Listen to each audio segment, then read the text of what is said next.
Okay, in today's commute, we're going to talk about a topic that I know a lot of people that sell e-bikes that are into building e-bikes get a lot, and that is, are e-bikes overpriced?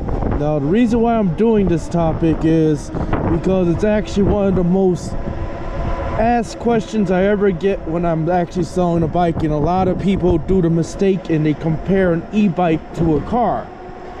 And what I mean by that is when I go sell, let's just say $2,000 or $3,000 e-bike and stuff like that, the first thing out of most people's mouth when they hear the price that are relatively new to e-bikes is, man, I can get a car for that. You know what I mean? And usually they're shocked by the price on them.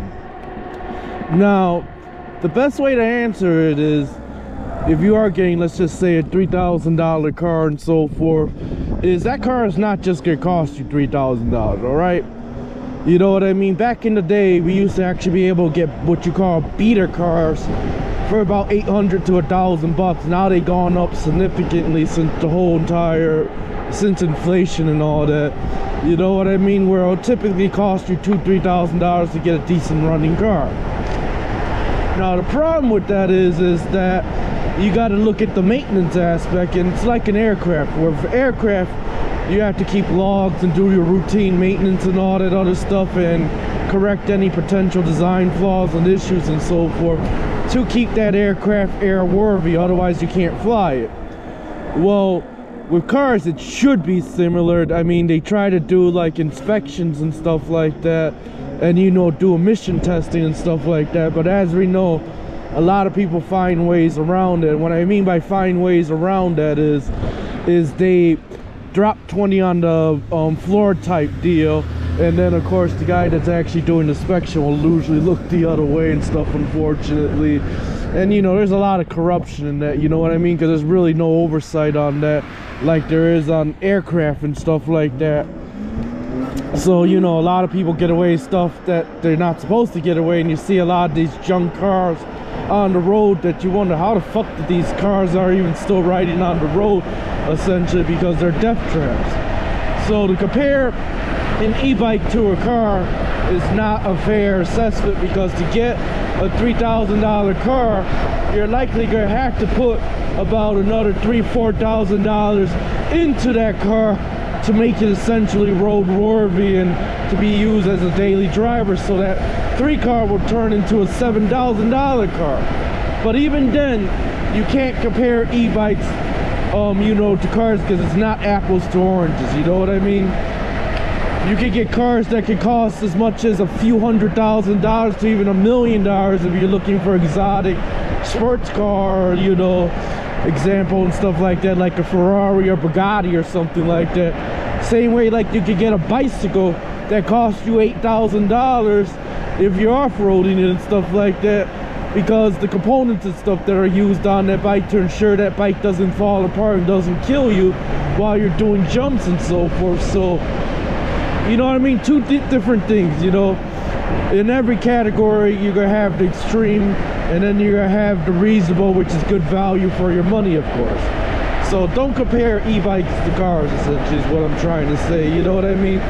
Even though they're modes of transportation, they're two still completely different things, So what is good value? Now, are there e-bikes that are actually overpriced? Of course there are. You got the Super 73, for example, that keeps raising their price every year and offering the same exact components, same thing, and overcharging.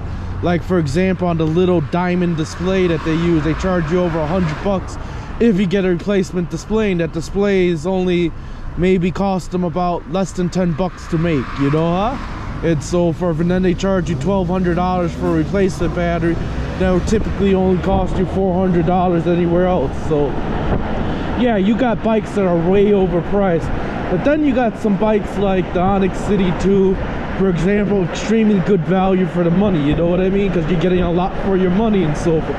Even though it is a $3,000 plus e-bike, it's still good value for your money.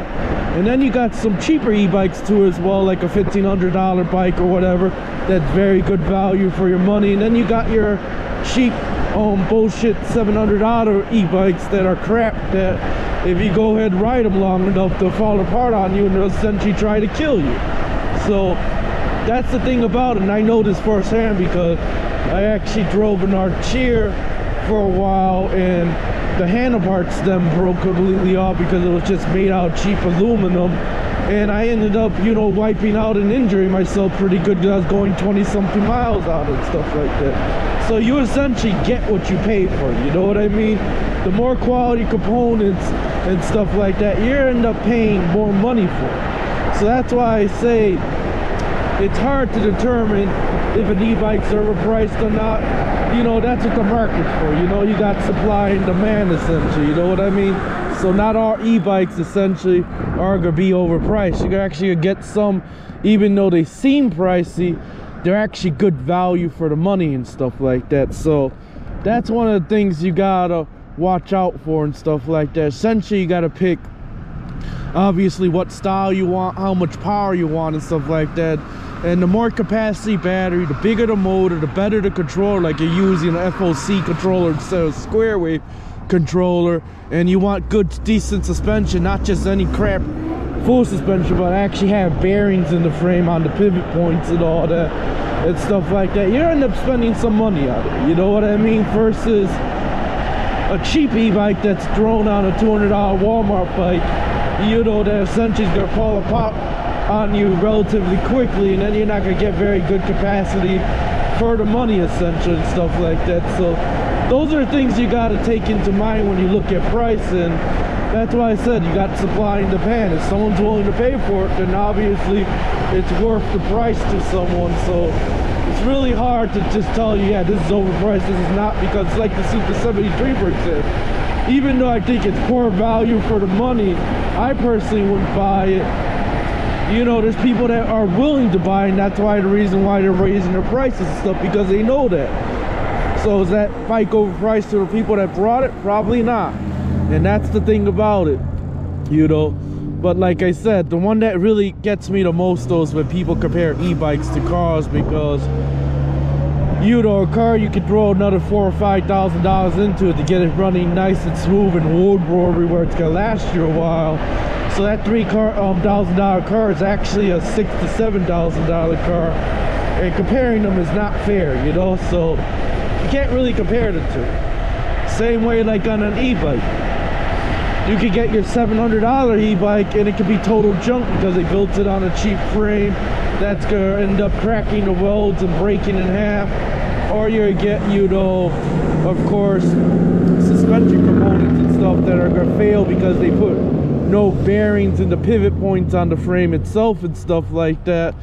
And then of course you get the other end of the spectrum where you got your, you know, other parts and stuff like that, like the handlebar where they got the adjustment where the thing breaks down and then you end up losing your handlebar, and that itself could be dangerous, you know. So that's the thing you got to look at when buying an e-bike and stuff like that. Yeah, sure, there's bikes that are $3,000-$4,000, but there are actually some bikes that are that price that are actually good value for money because you're getting good components and stuff like that. So never judge, you know, a e-bike by a car essentially, stuff like that, because they're two different things. The same way, like I said, you can have mountain bikes that cost you as much as $8,000. They're not even powered, you know. So that's the thing, you know. So are e-bikes overpriced? No one, yes, you can't. I can't really answer that, you know what I mean. And no one can, you know. You pretty much just gotta judge by the components and the quality of the bike. But this is gonna conclude the video.